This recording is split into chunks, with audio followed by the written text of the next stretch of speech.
салому алейкум мухлисони ММА. ба канали шермардон хуш омадед. барои ба мо мотиватсия додан дар канали мо обуна шуда дар ҳамин видео ҳатман лайк гузоред ва мо оғоз мекунем. Hello brother, Aziz, आपका मंशा चैंपियन जॉर्जिट شما سعی کنم کنم بدون دستگیر کنن هم آوا دستگیر کنن توجیکستان با پیش як қаҳрамони нав дар таърихи ММА-и тоҷик дӯстон, дирӯз Манижа Самадова дар вазни 65.8 кг дар байни варзишгарони 18-20 сола дар шаҳри Белград чемпиони ҷаҳон оид ба ММА шуд. дар финал варзишгари мо бо қарори доварон бар зидди варзишгари озарбойҷонӣ Эсмира Мамадова муҳориба карда ғолиб омад. бояд гуфт ки ин дар таърихи Тоҷикистон аввалин маротиба мебошад ва оро варзишгари машҳури тоҷик ҷанговари Лигаи СА Азам Ғафуров дар историяи инстаграми худ табрик намуд. имрӯз варзишгари тоҷик Муборакшоев намояндаи клуби Аҳмад Тоҷикистон ба зидди варзишгари озарбойҷонӣ Наим Довудов муҳориба хоҳад кард. бояд гуфт ки онҳо аз рӯи қоидаҳои бокс муҳориба хоҳанд кард. муҳориба соати 19:00 ба вақти Москва оғоз шуда, приямои эфири ин муҳорибаро метавонед дар телеканали Матч ТВ тамошо кунед.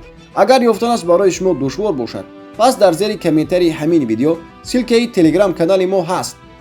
дар омада обуна шавед ва мо пеш аз оғози муҳориба силкаи приямои эфирро мегузорем ва шумо метавонед бе ягон душворӣ муҳорибаи ин варзишгари тоҷикро тамошо кунед. мо бошем барои Муборакшоев муваффақиятро орзу карда аз ӯ як муҳорибаи ҷолибро интизор хоҳем шуд. расман варзишгари тоҷик Муҳаммад Наимов санаи 3 март бо варзишгари ирландӣ Делан Шулте дар муҳорибаи асосии турнири Tough & во мехӯранд.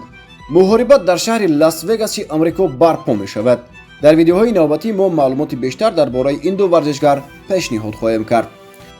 ما از کوههای بلندیم با ما پسی نمیزیبا رحمت بر برادرها که اومدن ما رو دستگیر کردن.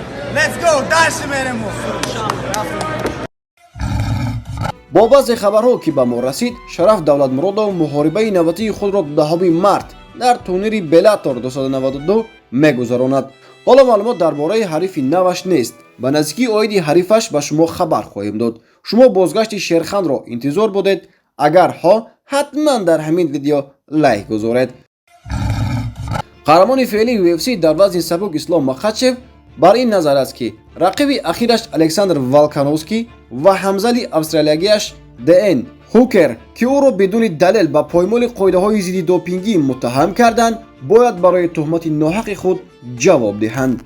шумо бояд барои чунин туҳмат ба ҷавобгарӣ кашида шавед, навиштааст варзишгари рус дар шабакаи иҷтимоӣ. чанд рӯз пеш Хукер ва Волкановский эълон карданд ки пас аз вазн кардан Махачев қоидаҳои зидди допингии UFC-ро поймол карда бо истифода аз капелҳо барои барқароршавӣ истифода бурдааст ки истифодаи он аз соли 2015 ба таври қатъӣ манъ шудааст. дар охир дӯстон, ташаккур барои дастгириҳоятон. ба мо қувваи дучанда дод ва кӯшиш кардем ки дар як видео якчанд хабарҳоро омода карда пешкашатон кунем.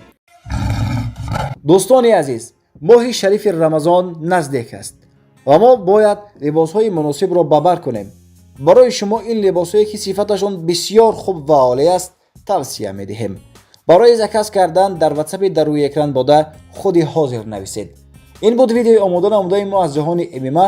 то видеоҳои баъди саломату сарбаланд ва комёру комкор бошед.